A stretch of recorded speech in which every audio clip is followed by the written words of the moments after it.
Hi friends, welcome back to our channel. ఈరోజు నేను మీకు రైస్ బ్యాగ్తో ఒక మంచి ఐడియా మీతో షేర్ చేసుకుంటున్నాను. ఎలా యూజ్ చేసుకోవాలనేది. సో మనం ఒక బ్యాగ్ తీసుకొని దాన్ని ఇట్లా హాఫ్కి ఫోల్డ్ చేసి నేను కట్ చేసుకున్నానండి. ఇలా కట్ చేసుకున్నాక మనం ఫస్ట్ లెంత్ చెక్ చేసుకోవాలి, బ్యాగ్ లెంత్. సో లెంత్ని బట్టి మనం ఈ కార్నర్స్ అనేది కట్ చేసుకోవాలి. ఇక్కడైతే 4 ఇంచెస్ నాకు 13 లెంత్ వచ్చేసింది. సో 4 ఇంచెస్ దగ్గర మార్క్ చేసి స్క్వేర్ షేప్లో బాక్స్ డ్రా చేశాను.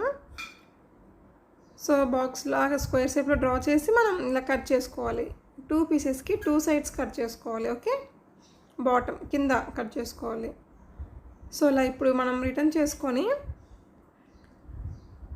ఇక్కడ మనకి ఒక పీస్కి వచ్చేసి ఆల్రెడీ జాయింట్ వచ్చేసింది కదా, మనం ఇంకో పీస్ కూడా జాయిన్ చేసుకోవాలి కింద వచ్చేసి.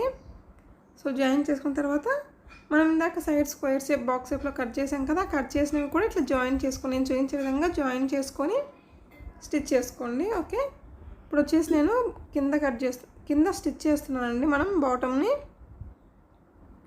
ఒక పీస్కి ఓపెన్ వచ్చింది కదా, సో ఇప్పుడు వచ్చేసి మనము స్క్వేర్ షేప్లో ఉన్నది నేను చూపించే విధంగా మీరు స్టిచ్ చేసుకోండి. ఇలా 2 పీసెస్కి రెడీ చేసి ఉంచుకోండి స్టిచ్ చేసుకొని.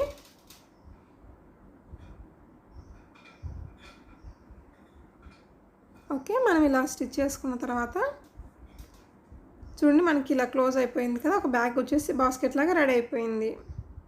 సో ఇది కూడా నేను కార్నర్ స్టిచ్ చేశాను. ఇప్పుడు 2 ఉన్నాయి కదా, ఇప్పుడు లైనింగ్ పార్ట్ ఏదైతే ఉందో అది రిటర్న్ చేసుకోవాలంటే మనం లోపలేసే పార్ట్ని లైనింగ్ పార్ట్ అని చెప్తున్నాను. సో మెయిన్ పార్ట్ వచ్చేసి మనం రైట్ సైడ్ పెట్టుకోవాలి. నేను చూపించేది మీకు అర్థమవుతుంది కదా, ఈ విధంగా చుట్టూ స్టిచ్ చేసుకోవాలండి.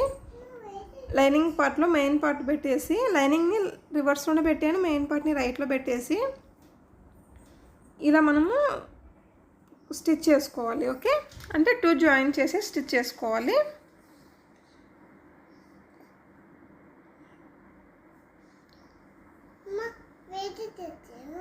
ఒక నిమిషం, మనం ఇలా స్టిచ్ చేసుకున్న తర్వాత ఇక్కడ మనం లైనింగ్కి మనం సైడ్కి కొంచెం ఓపెన్ పెట్టుకోవాలి. ఏంటంటే మనం రిటర్న్ చేసుకోవడానికి కొంచెం ఓపెన్ ఉండాలి. ఇప్పుడు ఆ ఓపెన్ని మనం ఇప్పుడు స్టిచ్ చేసుకుందాం. ఓకే, స్టిచ్ చేసుకున్న తర్వాత రిటర్న్ చేసుకొని ఆ ఓపెన్ని మనం క్లోజ్ చేసుకోవాలి.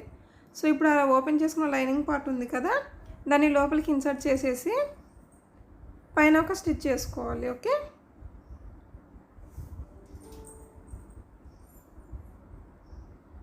మీకు అర్థమైంది అనుకుంటున్నాను. అర్థం కాకుండా కింద కామెంట్ సెక్షన్లో అడగచ్చు.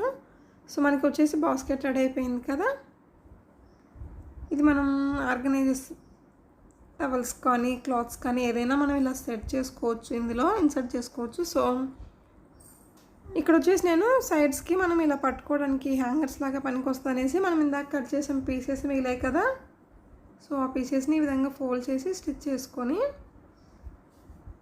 సైడ్స్కి ఇలా స్టిచ్ చేసుకోవాలి, ఇటు సైడ్ అటు సైడ్. ఓకే, ఈ విధంగా స్టిచ్ చేసుకుంటే మనకి బాస్కెట్ వచ్చేసి కంప్లీట్ అయిపోయింది. చూసారు కదా మనం ఎలా స్టిచ్ చేసామనేది. సో ఐ హోప్ మీకు ఈ వీడియో నచ్చితే ఖచ్చితంగా లైక్ చేయండి, షేర్ చేయండి, కామెంట్ చేయండి. నా ఛానల్ని ఫస్ట్ టైం చూస్తుంటే ప్లీజ్ సబ్స్క్రైబ్ చేసుకోండి. Thanks for watching my videos. Okay, bye.